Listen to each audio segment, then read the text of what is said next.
Bismillahirrahmanirrahim. Alhamdulillahi Rabbil Alamin. Wassalatu wassalamu ala asyrafil anbiya'i wal mursalin. Nabiyina Muhammadin wa ala alihi wa sahbihi ajma'in. Assalamualaikum warahmatullahi wabarakatuh. So yung tafsir insyaAllah, tiyatalakay pa rin natin yung Suratul Qadar. At nandun tayo sa huling bahagi nito insyaAllah. Yung pagtalakay sa pagkakatukoy kung kailan ang Laylatul Qadar, ano ang mga tanda nito, at ano yung mga mainam na gagawin dito, insyaAllah. So merong hadith na iniulat si Imam Ahmad at tinukoy dito yung panahon kung kailan maaring masumpungan ng tao ang Laylatul Qadar. Ibig sabihin, kailan maaring mangyayari yung Laylatul Qadar. So dun sa ta'yin na tinatawag, ta'yinu Laylatul Qadri wa alamatiha, wa alamatuha, ang pagtukoy sa panahon ng Laylatul Qadar at mga tanda nito. So unang-una syempre, ang Laylatul Qadar ay kabilang sa Al-Ghaib. Hindi natin alam eksakto kung kailan ang petsa nito. Kaya nga mga ulat ay iba-iba.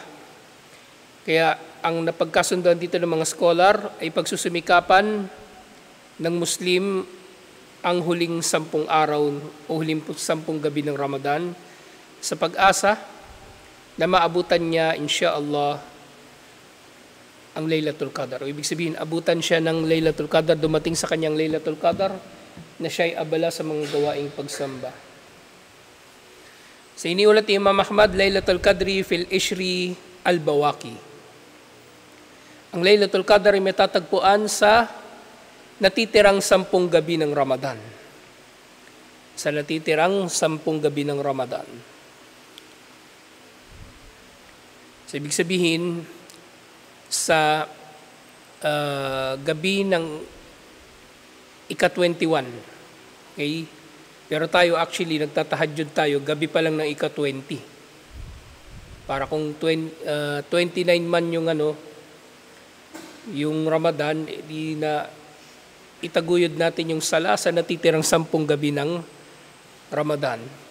Actually, ginawa ko lang din yun kasi sa ganun ko hinating mushaf nang sa gayon, matatapos natin yung Ramadan, matatapos natin yung mushaf sa pagbasa sa Tarawih sa buong Ramadan. 29 days man ng Ramadan o 30, matatapos pa rin natin insyaAllah. So dito kasi malinaw, Ishril Bawaki, 10 natitirang gabi ng Ramadan. Okay, pero anyway, naman, ang mas maraming ulat ay magsisimula ang tahajjud kumbaga sa 21, gabi na ika-21. Pero tahajjud naman ay araw-araw, gabi-gabi. Kung gugustuhin ng Muslim magtahajjud gabi-gabi ng Ramadan, wala rin problema. Inshallah.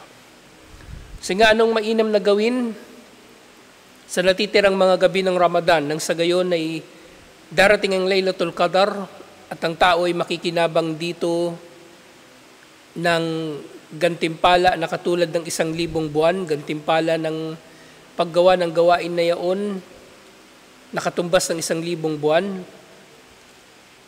Man kamahunna ibtigaa hisbatihinna fa inna Allaha yaghfiru lahu ma taqaddama min dambihi wa ma ta'akhkhar.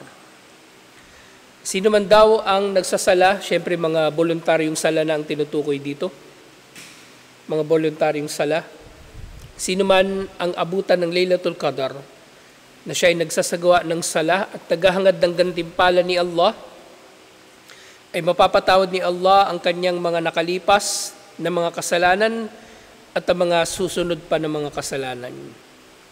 Ta'akhkhar, ibig sabihin, sa laki ng biyaya ni Allah, ng pagpapatawad ni Allah sa Laylatul Qadar, maaring mapatawad kahit yung mga future na mga kasalanan sa laki ng gantimpala nito. Pero syempre, Baka sabihin ng kambal, di pwede na magkasala, pinatawad na eh. Lilinawin natin ito, katulad nga doon kay, di ba? Yung tinanong ni Aisha radhiyallahu anha si Propeta Muhammad sallallahu alaihi wasallam, bakit pa siya nagpapakapagod sa mga gawaing pagsamba? Samantalang pinatawad na ni Allah yung mga kasalanan niyang nauna at yung mga kasalanan niya na magagawa pa lamang. Sa sinabi ni Propeta Muhammad sallallahu alaihi wasallam, ala akuna abdan syakura, hindi ba ako magiging alipin na mapagpasalamat? Ibig sabihin, nang nalaman niya na pinatawad na yung mga kasalanan niya dati at yung mga parating palang na kasalanan, umiwas na siya sa pagkakasala. So ganoon din, kapag nalaman ng tao, ng Muslim, na dahil sa Laylatul Qadr ay maaring mapapatawad yung kanyang mga kasalanan na nakalipas at kasalanan na parating pa lang, edi umiwas na siya sa pagkakasala bilang pagpapasalamat. Okay? So, halimbawa niyan, merong bonus doon sa trabaho nyo, merong 13th month pay, o ano pa man, hindi yung absent ka na. May bonus naman kahit hindi ako magtrabaho, wala akong sweldo kasi hindi ako pumasok pero meron namang bonus. Sayang pa rin, di ba? Samantalahin mo na makapagtrabaho ka pa rin, inshallah. Paano pa si Allah? Mas matindi pa yung sweldo mas matindi pa sa sweldo yung kanyang ibinibigay. At ang Laylatul Qadar, sa pagtukoy muli ni Imam Ahmad, wahiya Laylatul Witrin. At ang Laylatul Qadar, ito ay darating sa odd number ng huling 10 araw. At kakaiba yung pagkakatukoy dito. Sinabi niya, tisi, aw sabi, aw khamisa, aw thalitha, aw akhiri layla. Patras yung pagbilang niya. So sinabi ni Imam Ahmad, yung huling ikasyam na araw, huling siyam na araw, huling 7 na araw, huling 7 araw, huling 5 araw, huling 3 araw, o huling, hindi pala araw, gabi. Ulitin natin. Huling pang-siyam na gabi, huling pang-7 gabi, huling pang-5 gabi, huling pang-3 gabi, at huling gabi. So doon maaring matagpuan ng tao ang Laylatul Qadar. Pero syempre, may iba namang ulat na hanapin talaga ito sa natitirang 10 gabi ng Ramadan. Kaya dapat buhayin ng Muslim ang buong 10 gabi ng Ramadan. Okay? Huwag tayo tutulad doon sa ibang mga Muslim na pupunta lang ng masjid sa gabi ng ika-27 ng Ramadan para sa tarawih at tahajjud sa pag-aakala na ito ay shortcut patungong paraiso. Walang shortcut patungong paraiso. Ang paraiso ay pinaghihirapan. Ang paraiso ay pinagsisikapan. Ang sino mang gusto, nagnanais na mamatay sa La ilaha illallah, dapat mabuhay siya sa La ilaha illallah. Hindi ginagago niya si Allah buong taon, tapos isang sala lang yung gagawin niya. Tahajjud ng ika-27, papasok na siya sa paraiso. Walang ganun. Walang ganun. At meron pang isang iniulat. Siba ito.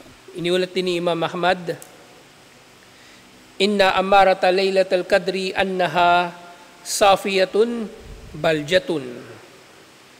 Tunay na ang tanda ng Laylatul Qadar ay ito ay isang gabi na dalisay at ito ay maliwanag.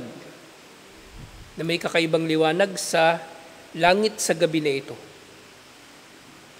Kaan na fiha kamaran satian.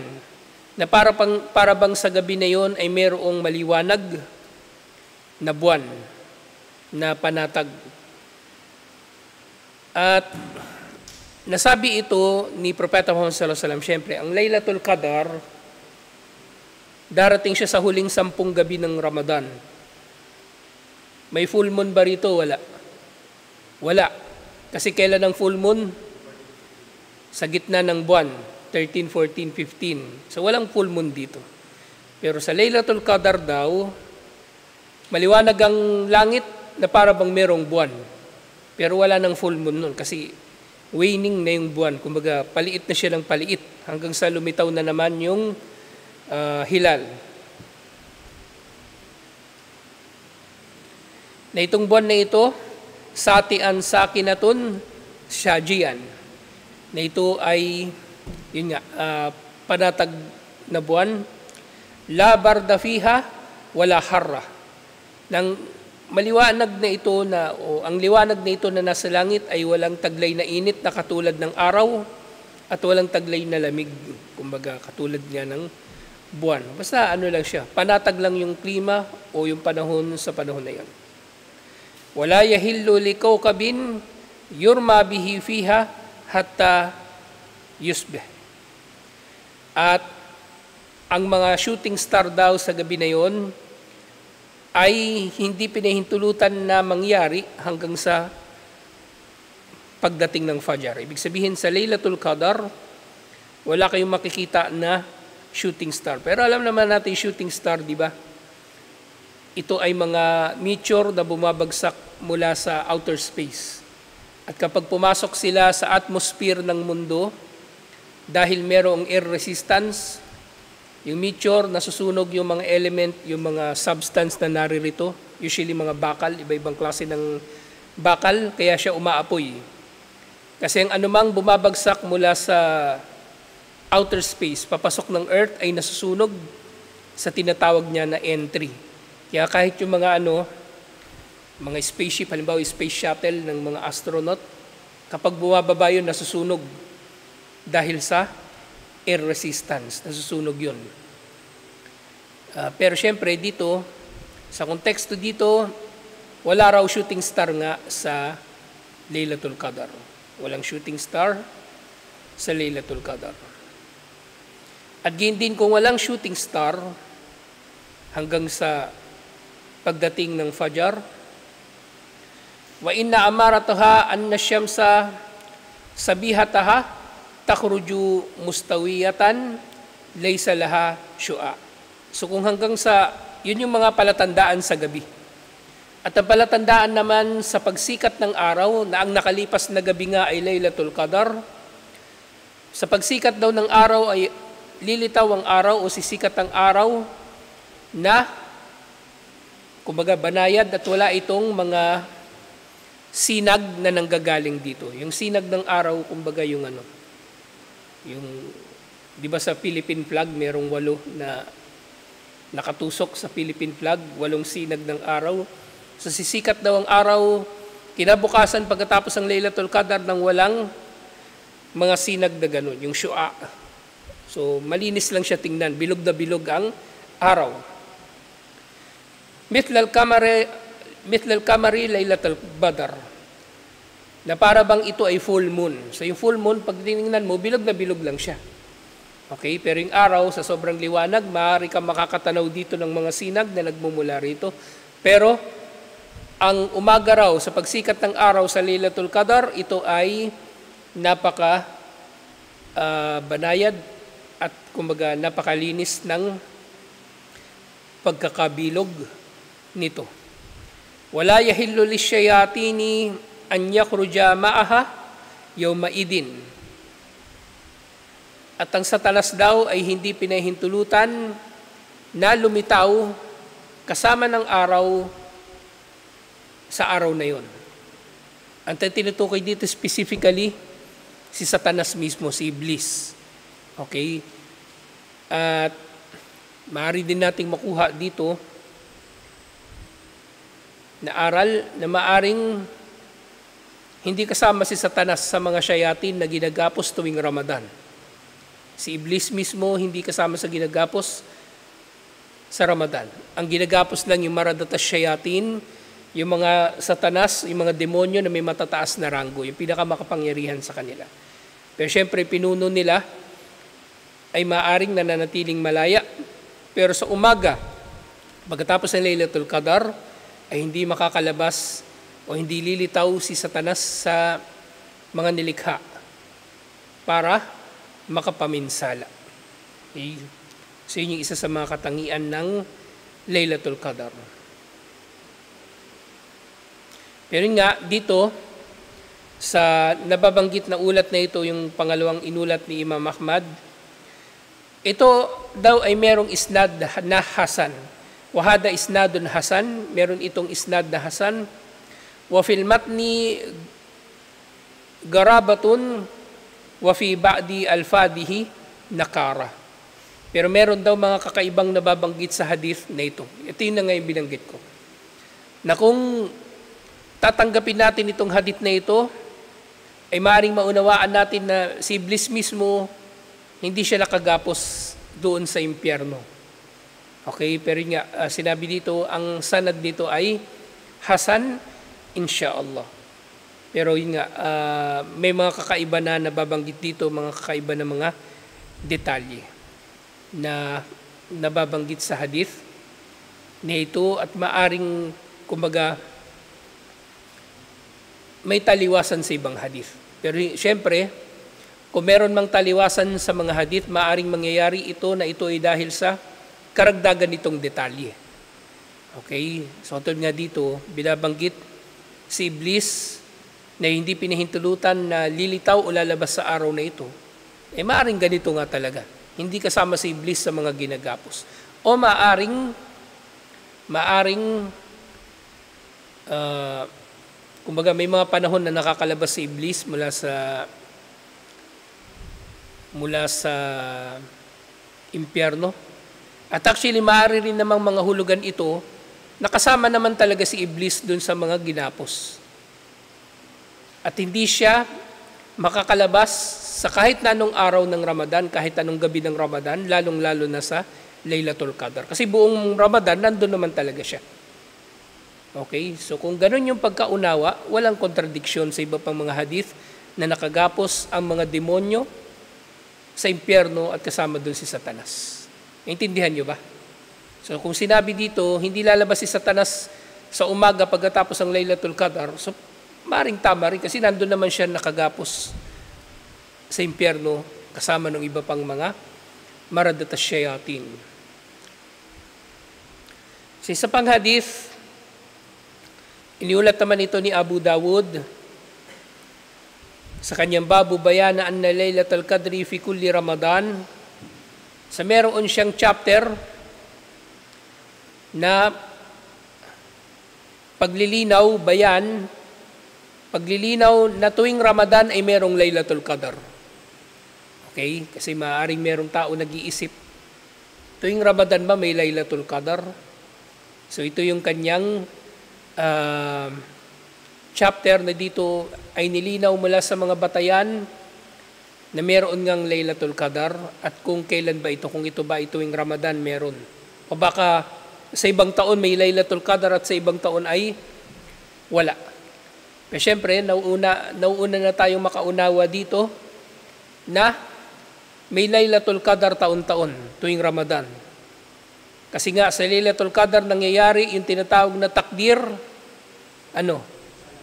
takdir sanawi, takdir taon-taon, fi kulli sana. Sa Laylatul Qadr nangyayari. So inaasahan na natin na may Laylatul Qadr talaga taon-taon inshallah. Katulad ng merong, di ba, 4 yung takdir? Takdirul am, takdir para sa lahat ng nilikha, 50,000 years bago pa likhain ni Allah. Ang mga bagay-bagay, ang mga nilikha ay meron ng takdir. Yung takdir sanawi, ito nga, Laylatul Qadr. Takdir omori, yung omor, yung edad ng tao, doon pa lang sa sinapupunan, nakatakda na, pati mga mangyayari sa kanya. At takdir yaumi, pagtatakda ni Allah araw-araw, kasama na rin dito yung qada, syempre, yung pagpapatupad ng mga itinakda ni Allah. So doon sa iniulat ni Abu Dawud, iniulat niya mula kay Abdullah bin Omar radiyallahu anhuma, su'ila Rasulullah sallallahu alaihi wasallam wa ana asma'u an Laylatul Qadri. Tinanong daw si Propeta Muhammad sallallahu alaihi wasallam ng isang tao. At siya raw ay nakikinig. Si Abdullah bin Omar ay nakikinig kay Propeta Muhammad sallallahu alaihi wasallam at dun sa tao na ito na nagtatanong. At sinabi nga ni Propeta Muhammad sallallahu alaihi wasallam dun sa nagtatanong, hiya fi kulli Ramadan. Ang Laylatul Qadr ay dumarating tuwing Ramadan. Ang Laylatul Qadr ay dumarating tuwing Ramadan. At iniulat nga ito ni Abu Dawud. Alhamdulillah. Wahada isnadun rijaluhu thiqat. Ang sanad daw nito, ang isnad daw nito ay naririto ang mga tao na mapagkakatiwalaan. Sa mapagkakatiwalaan daw ang hadith nito ni Abu Dawud na taon-taon nga ay mayroong Ramadan. Pero meron din naman ibang mga ulat na halimbawa, ito rin may kinalaman dito. Na mula kay Shu'bah at Sufyan, siguro tinutukoy dito sina Sheikh Sufyan al-Thawri, yung mga salaf, na nag-ulat sila mula kay Abu Ishaq at ginawa niya itong mawquf. Mawquf, ibig sabihin, nakatigil ito, hindi ito direktang konektado kay Propeta Muhammad sallallahu alaihi wasallam. At maari pa nga na itong hadith na ito bukod sa mawquf ay hindi talaga sinabi ni Propeta Muhammad sallallahu alaihi wasallam, bagkus ay sinabi lamang ni Abdullah bin Omar. Sinabi ni Abdullah bin Omar. Doon sa ibang ulat doon sa ibang sanad, ito ay mawquf. Katulad nga ng sinabi ko nung nakaraan, so maaring merong isang hadith lang, yung isang sanad daif, pero yung isang sanad niya sahih. Kaya kung mag-share ka sa Facebook, kunin mo yung sanad na sahih. Di ba, iniulat ni Imam al-Bukhari, sahih. Tapos merong iniulat doon sa kabila, ginawa nila o hinatulan nila na daif. So, kung i-report mo, yung galing doon sa sahih na ulat, insyaAllah.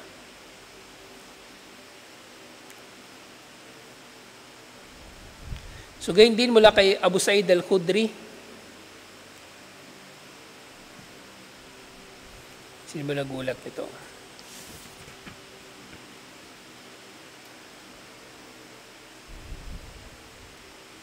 So, iniulat ito pareho nila Imam al-Bukhari at Imam Muslim.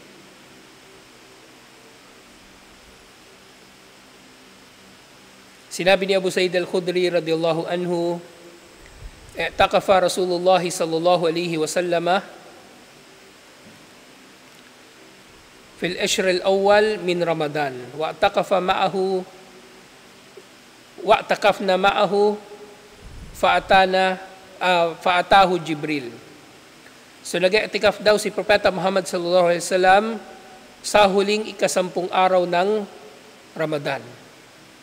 Sa huling ikasampung araw ng Ramadan. At sila raw ay sumama sa kanya sa i'tikaf. At dumating sa kanya si Jibril alayhis salam. So sinabi, innal ladhi tutalibu amamak fa'takiful ashr al-awsat fa'takafna ma'ahu.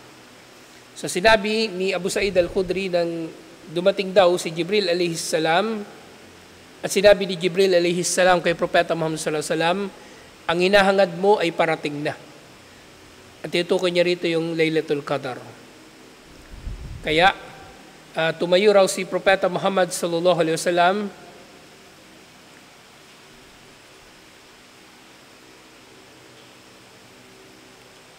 at siya ay nagpahayag nga sa mga tao. Siya ay nagkhutbah. At ang khutbah, ulitin ko lang, yung khutbah na tinutukoy dito, kapag mayroong binabanggit sa mga hadith na khutbah, so maaaring ito ay nangangaral lang si Propeta Muhammad sallallahu alaihi wasallam, kahit hindi Jumu'ah. Kahit hindi Jumu'ah, so tinatawag din yun na khutbah.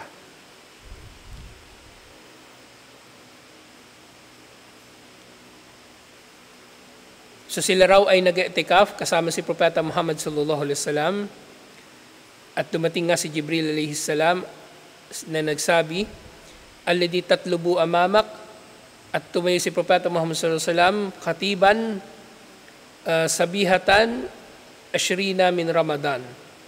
Tumayo daw si Propeta Muhammad sallallahu alaihi wasallam at nagkhutbah sa umaga ng ika-20 na araw ng Ramadan. Sa ika-20 na araw ng Ramadan. So, ibig sabihin, Doon pa lang sa gabi ng ika-20, naroon na siya sa masjid para sa etikaf. Katulad ng ginawa natin, ika-20 pa lang, gabi pa lang na ika-20, nagtatahajjud na tayo. So, dito, ika-20 ng umaga, kumbaga, nag-khutbah si Propeta Muhammad sallallahu alaihi wasallam at sinabi niya, "Man kana itakafa ma'iya falyarji fa inni ra'aytu lailatal qadr wa inni unsituha wa innaha fil ashril awakhir fi witrin wa inni ra'aytu ka'anni asjudu fi tiniw wa ma." Sino man daw ang nag-i'tikaf, kasama niya yung gabi ng ika-20 ng Ramadan, ay bumalik. Ibig bumalik at mag-i'tikaf uli.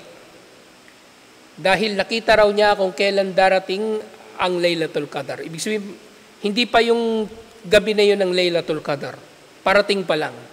Pero nakalimutan daw niya eksakto kung kailan sa huling 10 gabi ng Ramadan. Pero itong araw ay nasa huling 10 gabi talaga ng Ramadan at ito ay nasa mga odd number na mga gabi. At doon daw nakita niya ang kanyang sarili na para bang nagpapatira pa siya sa putik at sa tubig. Siguro may na-experience lang siya doon sa kanyang, doon sa pagkakapahayag sa kanya ni Jibril alayhis salam at si Propeta Muhammad sallallahu alaihi wasallam, pinapaliwanag niya sa pananalita ng tao kung ano yung kanyang mga nakita. Kumbaga, hinimok niya yung mga sahaba na mag-i'tikaf uli. Dahil paparating pa lang, kumbaga, sa kanila sa panahon nila na yun, paparating pa lang ang Laylatul Qadar. Wa kana saqaful masjidi jaridan minan nakhli wa ma nara fis sama'i shay'an. Karugtong ito ng hadith. Ang bubong daw ng Masjid an-Nabawi ng panahon na yun ay gawa sa mga dahon ng palmera, ng dates. Yung dahon ng dates, yun yung ginawa nilang bubong, pinagpatong-patong lang nila yun. Yung dahon ng dates, parang dahon ng ng nyog, parang puno ng nyog. Ganun yung itsura niya. At pinagpatong-patong lang nila yun. At dahil doon, wala raw silang nakikita sa langit na anuman.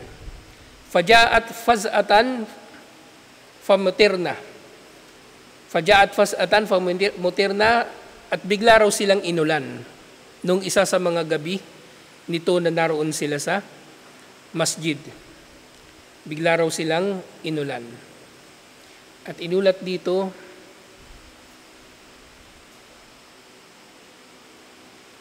fasalla bina an-Nabi sallallahu alaihi wasallam hatta ra'aitu atharatin wal ma' ala jabhati Rasulillah sallallahu alaihi wasallam tasdiku ru'yahu.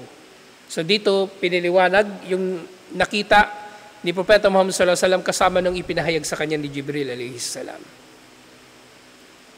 Na ang Laylatul Qadar daw sa buwan ng Ramadan na yon, si Propeta Muhammad sallallahu alaihi wasallam daw ay magsusujud sa tubig o sa putik. Ibig sabihin, nung isa sa mga gabi ng iniulat ni Abu Sa'id al-Khudri radhiyallahu anhu, yun ang Laylatul Qadar. Kasi nagkatotoo yung nakita o yung ipinahayag kay Propeta Muhammad sallallahu alaihi wasallam na sa Laylatul Qadar ay nagsusujud siya, di ba kanina binanggit natin, nagsusujud siya sa putik o sa tubig. Pero hindi siya sigurado. Kasi ang sinabi niya, kaanni, na para bang ako ay kaanni asjudu fitinin wama, na parang ako ay nagsusujudu sa tubig o putik. Pero yun pala ay hindi direktang pagsasabi, kumbaga na ang Laylatul Qadar sa panahon na yon, sa Ramadan na yon, ay mangyayari sa gabi na uulan. At ang masjid noon may bubong, oo, pero yung tubig noon, papasok yun sa masjid at mababasa ang masjid. Magkakaputik doon sa loob ng masjid. Dahil wala namang semento yung masjid doon. Walang carpet yun. Hindi yun naka-elevate. Naka-level lang siya ng lupa. sa labas. At nababanggit sa ibang mga ulat na ito daw ay nangyari kinabukasan. Di ba yung unang hadith, gabi ng ika-20 sila nag-i'tikaf, at tung umaga sinabi ni Propeta Muhammad sallallahu alaihi wasallam, bumalik kayo kasi nakita ko na ang Laylatul Qadar, parating siya sa isa sa mga odd number na gabi, at nangyari daw ito doon sa ika-21. Nangyari ito doon sa ika-21. At sinabi ni Imam Shafi'i rahimahullah tungkol sa hadith na ito, wahadal hadith asahur riwayat. Ang hadith na ito ang mayroong pinakamatibay na mga ulat. Wakila laylatu thalati wa ishrin li hadithi Abdullah bin Unais fi Sahih Muslim. At meron din namang ulat sa Sahih Muslim na ang gabi na ito na umulan at nagsujud si Propeta Muhammad sallallahu alaihi wasallam sa putik at sa tubig ay ika-23. So parehong odd number. At hindi nagkaroon ng kontradiksyon doon sa naunang naiulat ni Imam al-Bukhari at Imam Muslim, alhamdulillah. So ito yung ilan sa mga tanda ng Laylatul Qadar. So meron pang natitira na mga ilan, inshallah. Pero may oras pa pala. May ubusin na natin ito lahat, inshallah. So meron pang isang iniulat. Muli kay Imam al-Bukhari. Iltamisuha fil ishri al-awakhir min Ramadan fi tasiatin tabka. Fi sabiatin tabka. Fi khamisatin tabka. So hanapin daw ninyo ang Laylatul Qadar sa huling 10 gabi ng Ramadan. Fil ashr al-awakhir. Sa huling 10 gabi, hanapin niyo ito doon sa huling ika-9 na gabi, huling ika-7 gabi, huling ika-5 na gabi. So ito yung isa sa mga pagkakaulat dito. At gayon din mula naman kay Zir na tinanong niya si Ubay bin Ka'ab radiyallahu anhu. So sinabi raw ni Zir kay Ubay bin Ka'ab, Abal Mundir, inna akhaka Ibnu Mas'ud yaqul, man yukmil haul yusib Laylatul Qadar. So sino man daw ang nagsala ng buong taon, yung haul na tinatawag dito yung buong taon katulad sa Hajj, sino man daw ang nagsala ng buong taon, ibig sabihin wala talaga siyang pinagmintisan na sala. Lahat ng sala na gawa niya, inshallah, ay maabutan niya ang Laylatul Qadar. Gagabayan din siya ni Allah na maabutan niya ang Laylatul Qadar. At totoo naman. Kasi kung palagi ka naman nagsasala, walang dahilan na hindi mo maabutan ng Laylatul Qadar sa kahit alin sa mga gabi ng Ramadan. Kasi lagi ka namang nagsasala. Pero na lang kung tutulog-tulog ka. Okay? So, isa itong hadith na iniulat ni Imam Ahmad, ngayon nga na sino man na kinasanayan na niya na magsala ng buong taon, aabutan niya ang Laylatul Qadar, inshallah. Pero, merong karugtong dito, sa sinabi ni Ubay bin Ka'ab. So ngayon, sinabi ni Zir, kay Ubay bin Ka'ab, ay sinabi ni Ibnu Mas'ud, na sino man nang nagsasala sa buong taon ay maabutan niyang Laylatul Qadar, inshallah. Pero sa pagkakaunawa dito ni Ubay bin Ka'ab, parang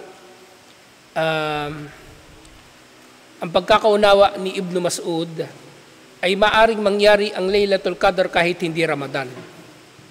Pero yun nga, sinabi ni Ubay bin Ka'ab at nilinaw niya ang bagay na ito, sinabi niya,